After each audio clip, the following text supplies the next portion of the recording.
Computer মানব সভ্যতার এক আশ্চর্য আবিষ্কার। আমাদের দৈনন্দিন কাজকর্মে নিয়ে এসেছে এক অভাবনীয় বিপ্লব। আমাদের ব্যক্তিগত প্রয়োজন থেকে শুরু করে কর্মস্থল কিংবা বিনোদন, সকল সেক্টরে এই ডিজিটাল যন্ত্রের ব্যবহার মৌলিক প্রয়োজন হয়ে দাঁড়িয়েছে। কম্পিউটার পরিচালনায় অপারেটিং সিস্টেমগুলোর মাঝে উইন্ডোজ পৃথিবীব্যাপী ব্যাপক জনপ্রিয়তা পেয়েছে। বিশেষভাবে আমাদের এশীয় দেশগুলোতে শতকরা প্রায় ৭৫% উইন্ডোজ ব্যবহারকারী। সুতরাং বলাই যায় বাংলাভাষী মানুষের প্রিয় অপারেটিং সিস্টেম হচ্ছে উইন্ডোজ। কিন্তু কম্পিউটারের ব্যবহারকারী বেশিরভাগেরই উইন্ডোজের সেটিং সম্পর্কে জানার পরিধিটা সংক্ষিপ্ত। আর এই শূন্যতাকে কাটিয়ে ওঠার জন্যই আমাদের এই কোর্সটির আয়োজন। উইন্ডোজের ভার্সনগুলোর মধ্যে বর্তমানে বহুল ব্যবহৃত ভার্সন হচ্ছে উইন্ডোজ 10। আমাদের কোর্সের পর্বগুলোতে উইন্ডোজ 10 নিয়েই আলোচনা হবে, তবে ক্ষেত্র বিশেষে উইন্ডোজ 11 বা উইন্ডোজ 7 এর বিশেষ সেটিংস নিয়েও আলোচনা থাকবে।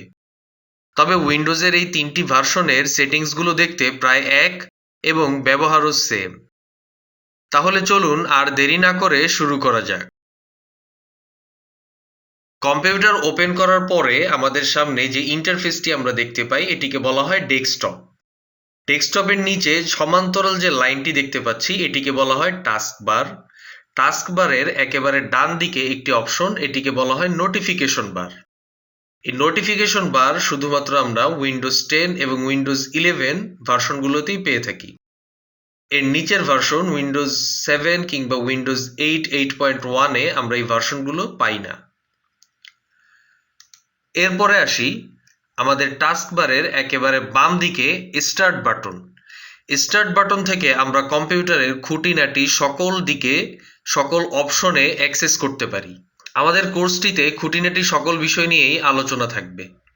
এই যেমন আমরা যদি মাউসের রাইট বাটন ক্লিক করি তখন আমাদের সামনে কিছু অপশন আসে, অথবা আমরা যদি কোনো ডকুমেন্টের উপরে রাইট বাটন ক্লিক করি তখন আমাদের সামনে কিছু অপশন আসে।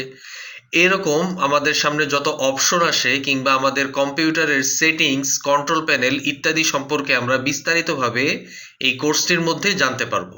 পরবর্তী পর্ব থেকে বিস্তারিতভাবে কোর্সটি সম্পর্কে শিখতে চাইলে এখনই সময়, সাবস্ক্রাইব করে নিন অথবা ফেসবুক পেজে ফলো বাটনে ক্লিক করে দিন।